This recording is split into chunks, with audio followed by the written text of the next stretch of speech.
Bismillahirrahmanirrahim. Assalamualaikum warahmatullahi wabarakatuh.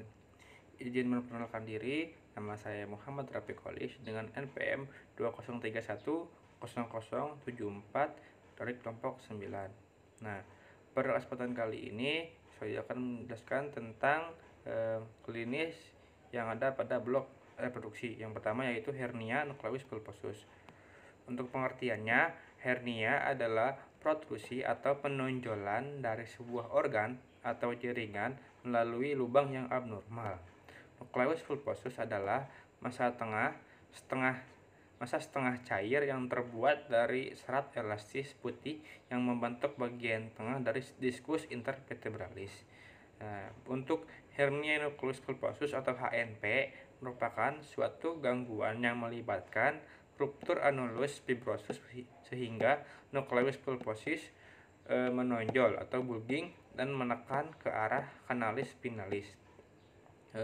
Untuk HNP mempunyai banyak sinonim, antara lain hernia diskus intervertebralis, yang kedua ruptur disc, yang ketiga slip disc, yang keempat prolapse disc, dan sebagainya. Nah, untuk klasifikasi HNP-nya ditentukan berdasarkan lapisan annulus fibrosus yang membungkus nukleus pulposus masih ada atau tidak, yaitu yang pertama hernia melalui sebagian lapisan annulus fibrosus disebut protusi. Yang kedua yaitu hernia melalui lapisan annulus fibrosus yang robek total. Terdiri atas dua jenis, yaitu yang pertama ekstrusi, yaitu apabila material hernia masih berhubungan dengan bagian sentral diskus. Ekstrusi masih dibagi menjadi dua berdasarkan letak hernia terhadap ligamentum longitudinal posterior, yaitu yang pertama ekstrusi subligamen, yang kedua ekstrusi transligamen.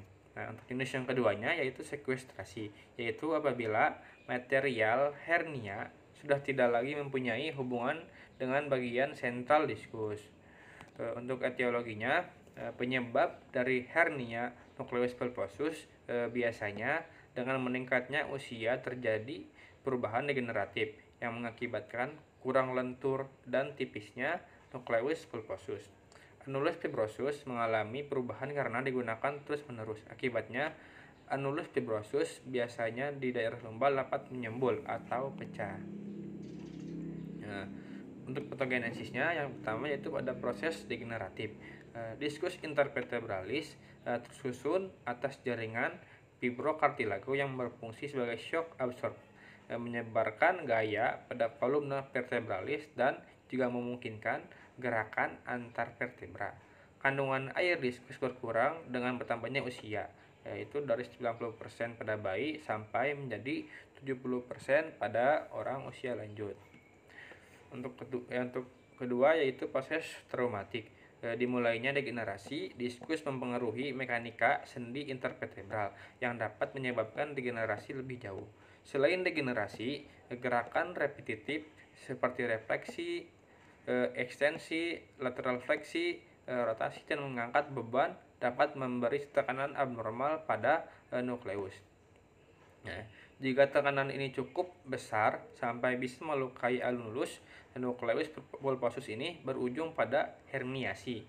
Trauma akut dapat pula menyebabkan herniasi, seperti mengangkat benda dengan cara yang salah atau jatuh. Untuk faktor resikonya, berikut ini adalah faktor resiko yang meningkatkan seseorang yang mengalami HNP. Yang pertama yaitu faktor usia.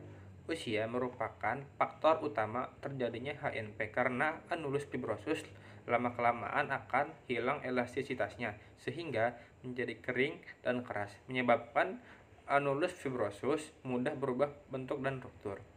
Untuk yang kedua yaitu trauma, terutama trauma yang memberikan stres terhadap kolumna vertebralis seperti jatuh. Yang ketiga yaitu pekerjaan. Pekerjaan terutama yang sering mengangkat barang berat dan cara mengangkat barang yang salah meningkatkan risiko terjadinya HNP. Yang keempat yaitu gender. Pria lebih sering terkena HNP dibandingkan wanita, 2:1.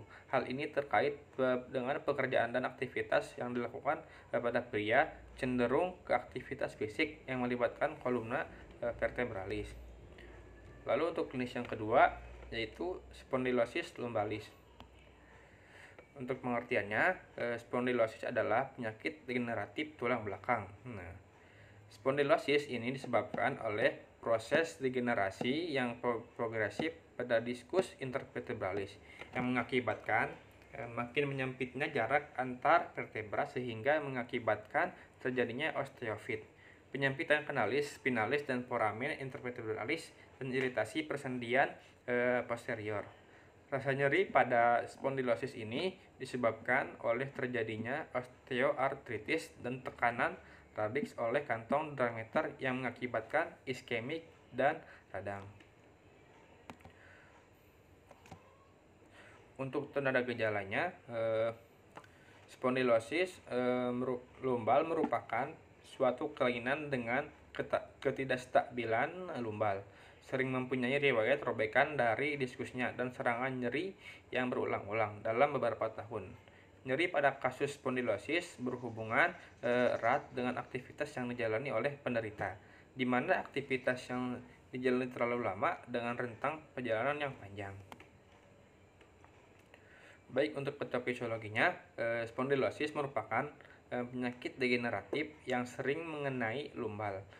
Proses degenerasi diskus intervertebra disertai perubahan struktur diskus menjadi rata.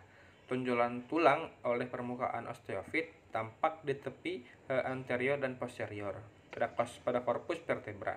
Tonjolan tulang yang muncul di bagian posterior dapat melewati batas foramen intervertebra sehingga menyebabkan radix saraf yang keluar pada sisi sebelahnya. Untuk epidemiologinya, spondylosis lumbalis muncul pada 27-37% dari populasi yang asimptomatis. Di Amerika Serikat, lebih dari 80% individu yang berusia lebih dari 40 tahun mengalami spondylosis lumbalis, meningkat mulai dari 3% pada individu berusia 20-29 tahun. Di dunia, spondylosis lumbalis dapat mulai berkembang pada usia 20 tahun. Hal ini meningkat dan mungkin tidak dapat dihindari bersamaan dengan usia. Kira-kira 84% pria dan 74% wanita mempunyai osteofit pada tulang belakang yang sering terjadi pada level T9 sampai 10 dan lumbalis 3. Kira-kira 30% pria dan 28% wanita berusia 45 sampai 64 tahun mengalami osteofit lumbalis. Rasio jenis kelamin bervariasi, namun pada dasarnya sama. Baik, mungkin itu saja yang dapat saya sampaikan. Kurang lebihnya mohon maaf. Wabillahi taufiq wal hidayah. Wassalamualaikum warahmatullahi wabarakatuh.